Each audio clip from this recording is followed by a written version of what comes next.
everybody. Welcome to a new episode of Storytellers. Very excited for our guest today. He has a impeccable story of survival and hardship and perseverance and getting back in the game. And I'm really excited to have him here to tell his story and also talk about a really incredible partnership that he has with Theraflu. So very excited to welcome to Storytellers top chef, Justin Sutherland. Hi, Justin. Hey, Allie, how are you this morning? I'm great. I'm great. I'm really excited to have you here. I think that you are the epitome of a storyteller here. You do it through food, you do it on TV, and you do it on your Instagram day to day. So I'm really happy to have you here. Awesome. Really happy to be with you. All right. Well, just to kick this off, tell me a little bit about this partnership with Theraflu and why it made so much sense for you to partner with them.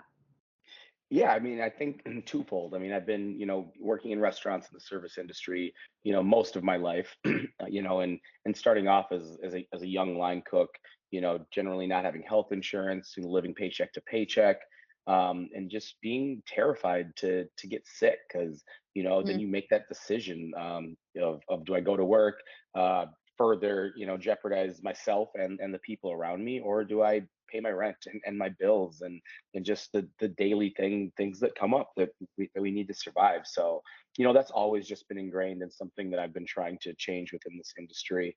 And then recently was in a pretty horrific, accident that, had me out of work for almost a year. And then, really feeling the extreme impacts of that. I mean, that being having a cold for a couple days, but months in the hospital and months in bed. right. Um, so all that just something I've advocated for since day one. And when Theraflu approached with their right to rest campaign, it made perfect sense for something that I could get behind and be an advocate for. Yeah. And Theraflu is doing amazing things. They're partnering with a better balance, and which is an Yeah, advocacy organization to helping people that need the work-life balance but feel like they can't afford it. right. Um, Tell me a little bit about, when you got started as a chef and how that affected you and just what you felt like you needed to do versus what you could do and what your like body and mind allowed you to do. Yeah, I mean, right. It's a grueling job, and I mean, but people love it. I mean, people who work in the service industry do it for a reason. They love it, whether it's front of the house, back of the house. I mean, we truly enjoy what we do. But it's hard on your body. It's the hours standing, and it's hard. It's mentally hard. I mean, just in that environment, the constant grind and the constant strive for perfection. There's mental aspects of it. Then there's the financial burdens. I mean, it's definitely getting better. Over the course of the last 20 years I've been in this industry. I mean, we're definitely making strides in the right direction. But from the low pay to the long hours to the lack of health insurance, and then just that thought of I doesn't matter what I feel like, I have to go to work. Hmm. So yeah. Yeah. I feel like some people think that they know because they watched The Bear on Yeah. Hulu. I mean, Yes. is that accurate at all? Is that like a little it accurate? It gives you more it respect at least for it. I mean, I will say, and a lot of fellow people in the industry and chefs, it was probably a lot of it was probably some of the most accurate description of what it's like. Especially in those family owned, those mom and pop shops, those where we don't have the corporate entity behind us taking care of those things. So I know that it was very triggering for a lot of people who in this industry who started in those kind of environments. Right. Yeah. It's one of those things that like chefs probably can't watch. It's like hits too Right. close to home. Yeah. I'm I not. I loved it, so I can't wait for the next season. I think it was wonderful too. Now, you mentioned briefly your boating accident Yes. that you had a little bit over a year ago. Yep.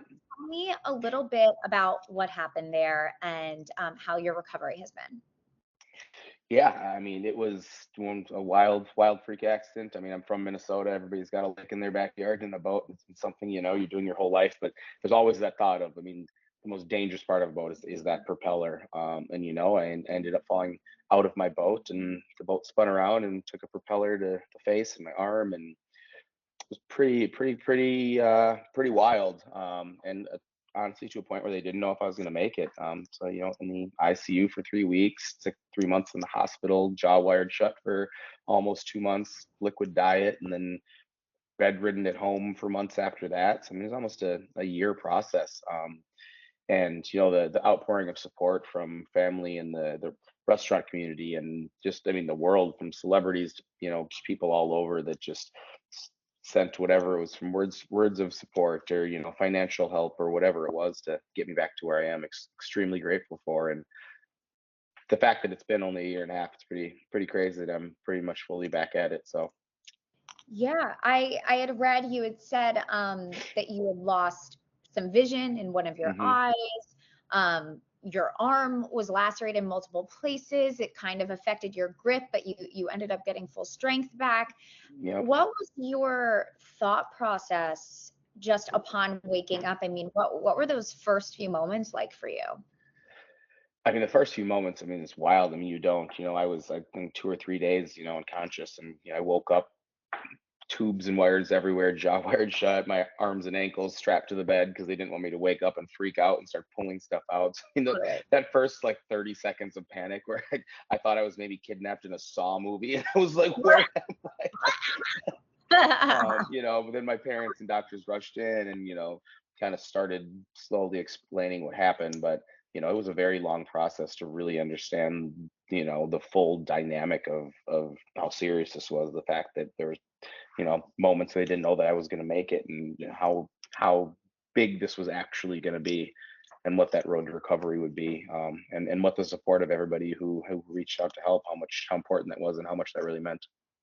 Yeah, and this is a life-changing event and a life-changing hmm story. What have you taken away from it? I mean, do you find purpose in what happened to you? Absolutely. I mean, it's not something you'd ever wish upon anybody, and it's, you realize. I mean, there's accidents all the time. We break bones. We have pretty things, from the smallest to some of the most major things that happen to our body. And there's a small group of people who literally have almost died or came back to life. So I take that into consideration a lot. I'm just living with just so much gratitude right now. So much just appreciation for some of the smaller things, that we took for granted, and making sure that the people and things in your life that you truly love, that are truly there for you, that you're truly passionate about, that you give those the appropriate attention, because you never, any day could be your last. So right now, just try and make sure I'm living every day with that mindset, and just being grateful for what it took to give me the second chance. Mm-hmm. And you talked about your community and especially like the cooking and chef community really showing up for you, which relates so wonderfully to the Theraflu Right. campaign that you're talking about, because Guy Fieri hosted an event to raise money. You had a GoFundMe. This community really rallied around you. Um, when you came back to work for the first time and were able to see those people for the first time, what was that like for you? I mean, it was extremely emotional. I mean, I mean, it still is. The more, like I said, it hasn't been that. It seems like forever ago, and also seems like Yeah. yesterday. But I mean, I still, when I think about, the people that came out, it's. I mean, it's emotional. I mean, it's gratitude, and it's just, makes me wanna. That's why, when working with Theraflu on this, I mean, like I said, we hope nobody's going through the same extremities that I did. But this a 3-day flu can, drastically impact, somebody's ability to pay their bills and live. So Mhm. it's just really important. Mhm. And do you have gotten back to the kitchen? Um, are you fully, you said you're like pretty much healed. I mean, how is your grip? How is your arms? How is your reflexes and things like that, especially when it comes to your career? All that stuff's great, honestly. I mean, the arm that was messed up is actually stronger than the other one now, after the Yeah, person of the, course, 'cause the you're physical therapy overworking. and all that. So now I'm Uh-huh. overworking that. So as far as, yeah, the ability to work, I mean, all of that's back. There's a Mhm. few cosmetic things that I, may or may not do down the road, but just, Sure. as far as able to function and do my job, live, everything's back to where it could, and some things are better. So Yeah. Well, it seems like you've been sitting in the judge's chair a little bit more often than you were before, but mostly it seems like Yes. because that's where you want to be. What's been the biggest difference for you being a competitor to being in this judge's chair? I mean, I do prefer that side of the table better now. You know, as much as I love running around Guy's supermarket, I like to sit on the other side and eat the food. But it's fun. I mean, I think all of the competition and whatnot that I did, prepared me for that. And then after getting deep into the television thing and realizing I really, that's the career path that we kind of want to shift this to. So, getting more into hosting and judging and all of that is where we want to be. I really enjoy it, and it's a little less stressful than running around competing. But not, I mean, I'll still do that. You'll still see me, out there every once in a while. Yeah. Well, it seems like I love watching. Food Network is on 24/7 in my house. Right. I like will have it on in the background. It's the perfect just daytime watching. And my family gets really into it, very competitive.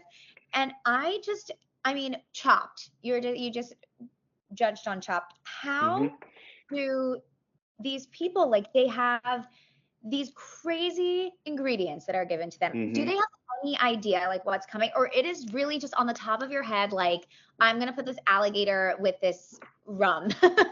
Yes. Yeah. 100%. And I mean, they find out live on the spot, as do Oh, we. And I mean, and that's what makes it so exciting. That's what a show like Chop. That's why it's been around. I think they just on their 60th something season. It's oh my wild how God. long that's been going. But yeah, it's all real, and they've got to pull that creativity out at that moment. Is there anything you've seen so far that has been just the most impressive to you?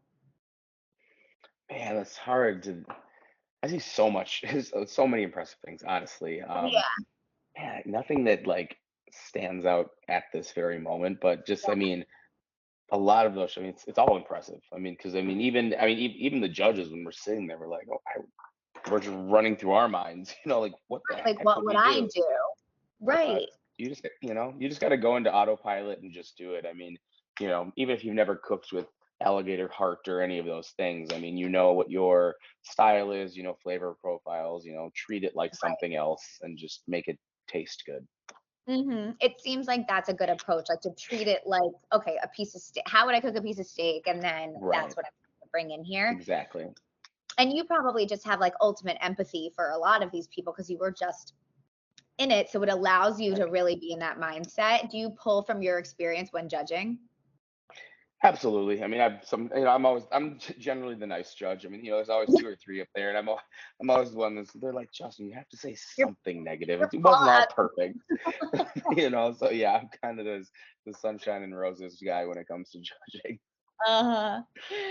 Is there a show that you haven't been on yet that you really want to take on? Not really. I mean, I've done Done a lot. most of all the Food Network circuit and a lot of stuff on other networks. Yeah. We're just in the middle of just finished up with three different pilots for shows of my own. So it's really more hosting on some of the new shows that hopefully are we'll be seeing soon is what I'm looking forward to. I like asking the questions and Yeah. Same. I And when it comes to you developing your own recipes these days and finding inspiration, I mean, we're on Storytellers, and I think everybody has their own method of storytelling. And I think cooking Mhm. really is one of them. And it's um, like a story of like love and service. What do Mhm. you think about when you're cooking and kind of what like brings you through your methods? Does it feel like meditating? Yeah, it is. I think that was a very good. So I think it is very, very meditating. Except as long as you're Mhm. not doing it in 30 minutes on a TV show when I'm Right. at home cooking, it's very Right. meditative.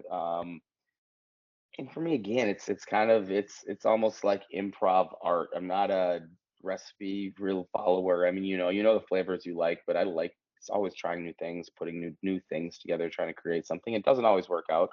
It's the biggest thing that, tell like home cooks when they tell me something was gross.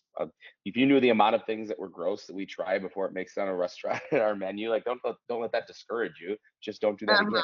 again. you know. Right. Right. So it's just a constant, trying new things and just yeah, it's very meditative. Yeah. What brings you back to the kitchen every day? I mean, you've been doing it for so long. Is there something in particular? I mean, I love food. You know, just and you know, just the whole aspect of it. For me, food is just such this just natural thing that just brings people together, and there's just so much learning that happens from different cultures and different countries, and just different stories about why different foods are important to different people in different cultures. So just that learning where it comes from, and then that then melding and applying different techniques from different styles of food. And it's just there's so much, food is so much more than just a means to an end, just a way to sustain life. If that was the case, we'd all just take a pill that had all the vitamins and made us feel full and had all the nutrients, and we'd go on with our day. But we actively choose to sit down for 3-hour meals, Yeah, because there's something much bigger to it than just eating. absolutely. I couldn't agree more. And I absolutely love that. Well, thank you, Justin, for taking the time today to talk with me. And thank you for bringing to light this wonderful partnership with Theraflu. Thank you so much for having me.